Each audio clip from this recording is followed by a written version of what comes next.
Hello. Today we're going to read a book about a little girl named Pandesal.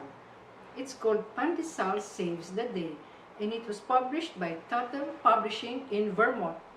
The story won first prize in the Carlos Palanca Memorial Awards for Literature, the most prestigious literary award in the Philippines. So, here's the book. Illustrations were done by Mark Salvatus, and the story was written by Norma Olizon-Chikiamco, which is me. Okay, Pandesal is actually the name of a bread. It's called the national bread of the Philippines. Filipinos eat pandesal morning, noon, and night, at all hours of the day. They put in various fillings like cheese, jam, peanut butter, sausages, ham, anything they like, because it's delicious with any filling that you put on it. While as great as the pandesal bread may be, if you're a little girl and you're named Pandesal, you may not like it. Our heroine in this story is named Pandesal, and she doesn't like her name. Actually, she doesn't like many of the things about herself, as we shall see in the story. So, here we start with Pandesal. Of all the kids in school, Pandesal felt she was the unluckiest. She didn't like the way she looked. She didn't like her dark complexion, her flat nose, and she found her oblong shape weird. Besides, whoever heard of a girl named Pandesal anyway? How she envied her classmates. There was croissant with golden, here's croissant, there. There was croissant with golden brown skin, tall nose, and curves in all the right places. And there was Danish, who looked so fair and bright, and who would come to school with different kinds of clothes. And there was Danish, this is donut. See? And there was Danish, who looked so fine and neat, with beauty marks here and there that reminded Pandesal of sweet raisins. This is Danish. Muffin's skin was brown too, but unlike Pandesal, it had a luster that glowed and made her look so attractive. Many people in school liked Muffin because she was so sweet. Some people thought Donut had a rather odd shape, but it didn't matter because he always impressed people with his rich wardrobe. Sometimes he came to school with white clothes, much like the frosting on a cake. At other times, Donut wore chocolate-covered outfits or clothes the shade of strawberry milkshake. Honey bread was popular too. She got her name from her glossy complexion. Here's honey bread. And sometimes she would get into sticky situations, but everyone always forgave her because she was so nice. Her brother, Superbread, this is Superbread, was the smartest kid in class. He had all the answers for everything. Their cousin, Breadstick, was very tall and thin, and she was sure that she was going to be a famous fashion model someday.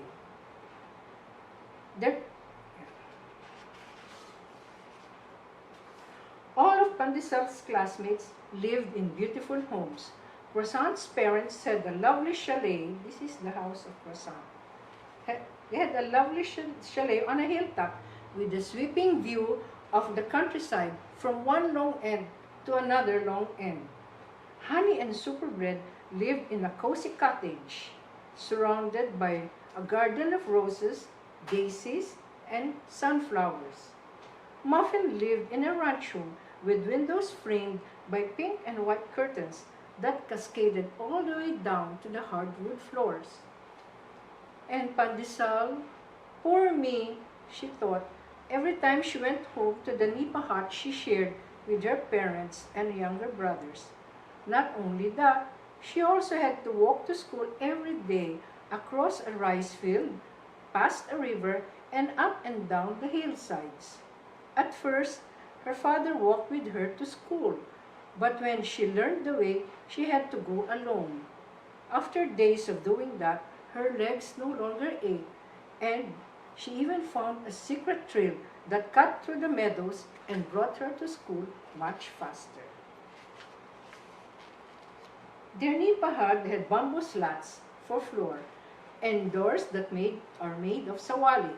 Sometimes the cold wind would blow through the flimsy walls, so to keep warm, Pandesal and her brothers would huddle under the blanket that their grandmother had woven for them. This is the blanket that their grandmother wove for them. On weekends and after school, Pandesal had to do her share of household chores. She washed all the dishes by hand, with water from a pail that her father fetched from a nearby well. To polish the floor, Pandesal and her mother used large leaves plucked from a tree, which removed all the dirt and made all the floors so shiny and bright. Television and radio were way too expensive for them, so for entertainment, the family would sing together in the evenings. Their mother taught Pandesal and her brothers all the songs she learned as a child, and the family would often gather after supper to hear her sing of immortal love, of the happy life in the countryside, and of an old pair of wooden shoes. Pandesal was gifted with her mother's lovely singing voice. In school, music was her favorite subject, and she would have loved to join the glee club, except she was too shy to audition. Neither did Pandesal and her brothers have expensive toys. Instead, they made up their own games. They loved running in the open fields surrounding their nipahat, climbing up trees, and playing sipa. Pandesal and her brothers had different kinds of sipa at home, which they would make out of old newspapers and brown paper bags. Pandesal's favorite sipa was a pink and white one, which she made out of paper bundings left over from the town fiesta. This is the sipa of Pandesal. Often, when they finished their chores early, Pandesal and her brothers would play sipa in their backyard. She became so good at it that she could kick the sipa up in the air all of 100 times without letting it fall to the ground. There's Pandesal and her brothers playing sipa. One day, the class went on a field trip with their teacher, Miss Flores. The school driver, Mang Baking, drove them to a nature park where they could learn all about trees, flowers, and insects. There, they saw all kinds of fruit trees like mango and star apple, flowering plants like rosal and sampaguita, as well as colorful dragonflies, butterflies, ladybugs, and grasshoppers. Pandesal knew most of the creatures because they were plentiful in the fields where she and her brothers played on weekends. Eek! Pandesal shrieked when a wriggling insect landed on her. Don't be afraid, Pandesal said. It's only a dragonfly. Look, I can even catch it and it won't bite. Pandesal closed her thumb and forefinger on the dragonfly's wings and held it up for Croissant to see. Gross, Croissant said as she looked away. But by this time, Superbread and Donut had joined them and were fascinated by the dragonfly. Wow, you're brave, said Superbread, and Pandesal felt strangely proud of herself, though it was really no big deal. Why, one time she even caught a whole army of dragonflies, which she kept in a bottle before setting them free. When it was time for lunch, they all sat down on the picnic grounds and opened their lunch boxes. Out came the hamburgers. Here we have the hamburgers. Hamburgers and the French fries. And then there was also someone who brought spaghetti. Here's the spaghetti. There. You have hamburger, French fries, and spaghetti. And someone even brought fried chicken. Look at this. Yummy, crispy, fried chicken. See?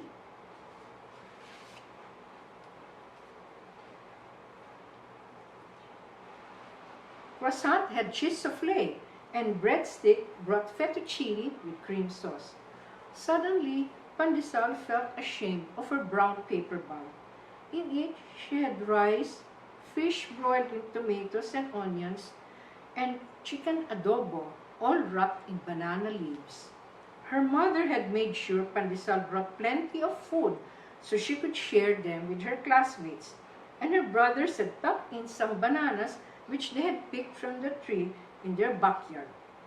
Pandesal loved this food, but compared to those of her classmates, the rice and the fish and the adobo and the bananas suddenly looked so hungry. "Aren't you going to eat?" Miss Flores asked Pandesal. "I forgot my baon," she lied. "Oh, but you must eat or you'll go hungry. Here, have some of my barbecue." Miss Flores gave Pandesal slices of charcoal broiled pork on bamboo skewers. "Have some fettuccine," Breadstick offered, "and some fried chicken." "Yum," Donut said. Soon everyone was sharing their baon with her. Pandesal felt grateful and sad at the same time. If only she could share her food with her classmates too. When lunch was over, the children piled into the bus and Mang Baking got into the driver's seat to send them back to school. They had driven only a few minutes when suddenly the bus stopped. Mang Baking got out and looked at the engine. He poked and he tapped and he poked and he tapped, but he could not figure out what was wrong. They were on a lonely country road with no house in sight. Finally, he decided to go for help. "Stay here while I look for the nearest gas station," Mang Baking told Miss Flores and the children. At first, they all sat very still, but before long, everyone grew restless. "Mang Baking sure is taking a long, long time," Danish said. "I'm bored," complained Honeybread. "I wish there was something we could do." "Why don't we play a game?" Miss Flores suggested. "But what game?" Honeybread asked. "We didn't bring our computer games and stuff." "And I forgot my frisbee," Donut said. "I have my sipa," Pandesal suddenly volunteered. "Sipa?" Everyone turned to look at Pandesal. "What in the world is that?" It's a little toy." Pandesal suddenly wished she hadn't spoken. "Well, show it to us. We may be able to play with it too." Pandesal fished out the sipa from her pocket. It was her favorite sipa, the frilly pink and white one that she had made from paper bundles left over from the town fiesta. "Far out," said Danish, "but how do you play it?" Everyone got down from the bus so Pandesal could show them how. She kicked the sipa up in the air with her foot once, twice, and several more times until she reached a count of 20. "Wow, that's really neat," said Muffin. "Can I try it too?" Everyone was soon having fun playing the sipa. "This sure is a great game," Breadstick said. "And it's good exercise too," Superbread pointed out. Even Miss Flores tried the sipa a few times and laughed she could only reach a count of 10. But everyone marveled when Pandesal was able to kick the sipa up in the air all of 100 times. "Wow, you sure are great at playing sipa," Breadstick said. "I've had a lot of practice," Pandesal explained, remembering all those times when she and her brothers would play sipa on weekends. After the game, everyone was hungry again, but they had all eaten their lunch and had nothing left to eat. Pandesal spoke up once more. "I have some food in my paper bag if you want them," she offered shyly. "Well, take it out, and we can all share them," Miss Flores said. Pandesal opened the banana leaves and spread out the rice, the broiled fish, and the adobo. "Here, this is the baon of Pandesal. See, this is the adobo, This is the broiled fish with tomatoes, and this is the rice. And she had some bananas too, which she shared with her classmates.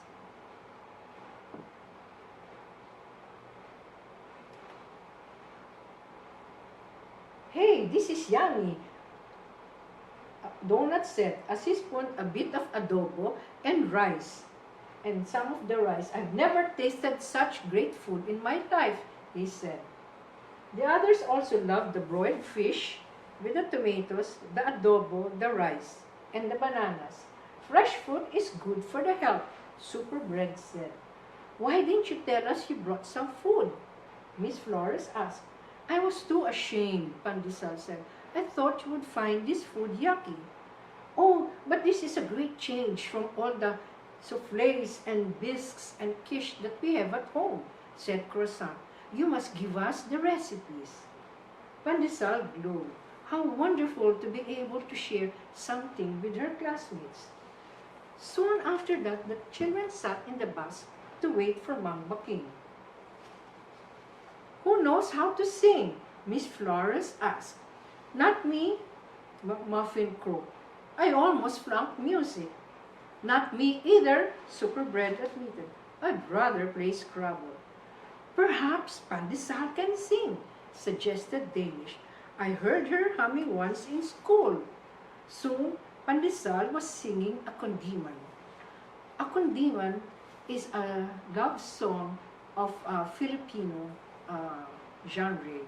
So here, we have one of the songs which is well loved by Filipinos. It's called Dahil Sa'yo, and Pandesal sang it to her classmates. It goes something like this.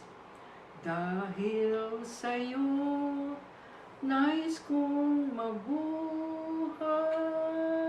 Dahil sa'yo, hanggang mamatay." And then she also sang a song about the happy life in the rice fields. It says something like this.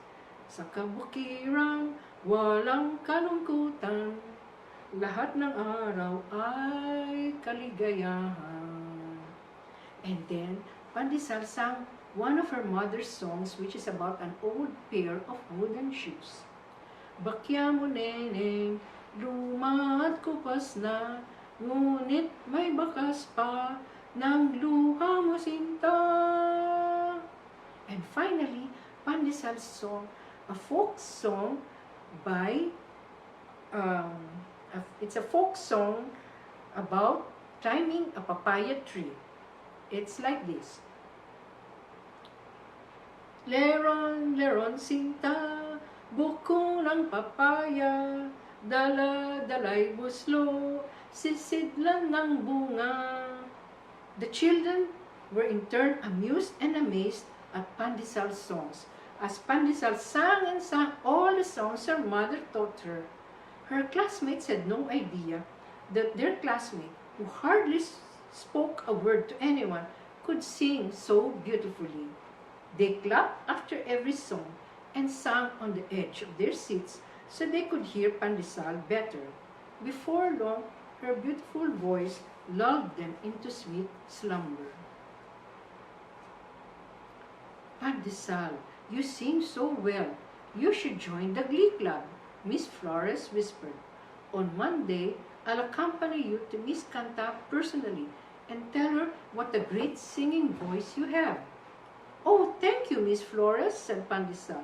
"I've always wanted to join the Glee Club, only I was too shy to try out." "Nonsense," said Miss Flores. "You needn't be afraid. Just now, you've made your classmates so happy with your songs. Think what you can do if you sing for a bigger crowd." Soon, Mang Baking arrived with a mechanic. They poked and tapped the engine, and finally, the bus hummed to life. They were on their way back to school. "Pandesal, you saved the day," Miss Flores said as they got down from the bus. "You've taught us a great game, fed us delicious food, and sung for us many beautiful songs. You're one of my best students in class." "That's for sure," Breadstick croissant, and Danish chorus. "You're all right!" the others exclaimed. That afternoon, Pandesal rushed to their nipa hut, her heart full of happiness and joy. She no longer felt like the odd one out in school, for now she felt unique, a person like no other with something to share with others, and she can finally join the Glee Club. Maybe I like the name Pandesal after all, she told herself as she helped her mother prepare their supper. So there we have the story of a little girl named Pandesal who, even if she was shy, managed to save the day for her classmates and her teacher. Now we shall see some of the bread that Pandesal was named and her friends were named after. Here is there. Here we have Pandesal.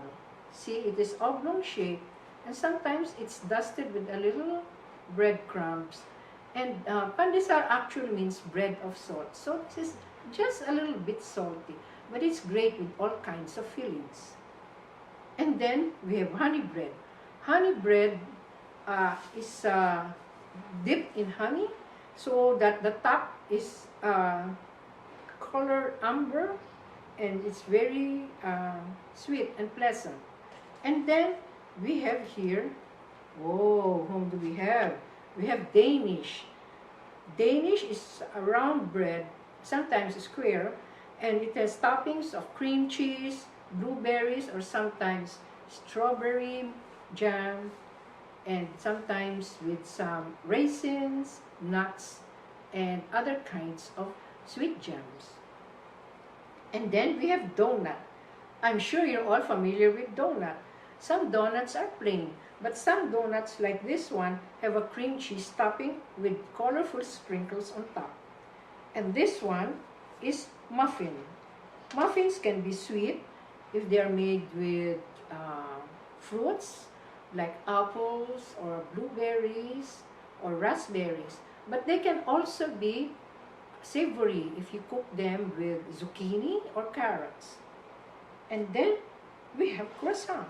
Croissant is a French bread and it's made with lots and lots of butter. The top is flaky and it's delicious even if you just eat them alone. And finally here we have super bread. It's called super bread because it's full of vitamins and minerals that can help you grow strong and healthy. And then at the end we have breadsticks. Breadsticks are long, thin bread. Sometimes you eat them alone, sometimes they're flavored with garlic, and sometimes you eat them with pasta or even with mac and cheese. So here we have all the breads that Pandesal and her friends were named after. I hope you enjoyed the story of Pandesal. Maybe one day, you too, like Pandesal, will realize your dream.